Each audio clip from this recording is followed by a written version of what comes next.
Guys welcome back to Vaishnavi Javaji channel. నందు ఈరోజు అయితే మేము వారణాసి వెళ్ళబోతున్నాం. బస్సులో ఫుల్ ఎంజాయ్ చేసేస్తున్నాం కదా. మన పండు వీళ్ళ కొడుకు చూపిద్దామా? చూసేయండి. వాళ్ళు అయితే లూడో ఆడుతున్నారు, మా అక్కోళ్ళు అయితే ఫోన్ చూస్తున్నారు, వాళ్ళు అయితే ముచ్చట్లు ఆడుతున్నారు, కొంతమంది పడుకున్నారు, మేమైతే ఫోన్ చూస్తున్నాం. అయితే ఇప్పుడే వాళ్ళ యూట్యూబ్ ఛానల్ వీడియో కంప్లీట్ చేసి ఎడిట్ చేసేసుకుంటున్నాడు. నేనైతే మీకు చెప్పడం మర్చిపోయా, రేవంత్ అనే అబ్బాయికి JRS Kids అని యూట్యూబ్ ఛానల్ ఉంది, దానికి ఖచ్చితంగా సబ్స్క్రైబ్ చేసుకోండి.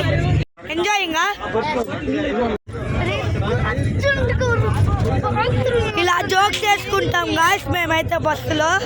గాయస్ సరే, దీంతో అయితే నేను వ్లాగ్ ఎంజాయ్ చేస్తున్నా. మళ్ళీ మేము టిఫిన్ తినేటప్పుడు ఇంకో న్యూ వ్లాగ్ తీస్తాం, అప్పటిదాకా వెయిట్ చేసేయండి. బాయ్. అంటే మర్చిపోయా, మీకు కనుక వీడియో నచ్చితే like, share, subscribe, comment, bell మర్చిపోవద్దు. Bye bye. Bye bye bye bye.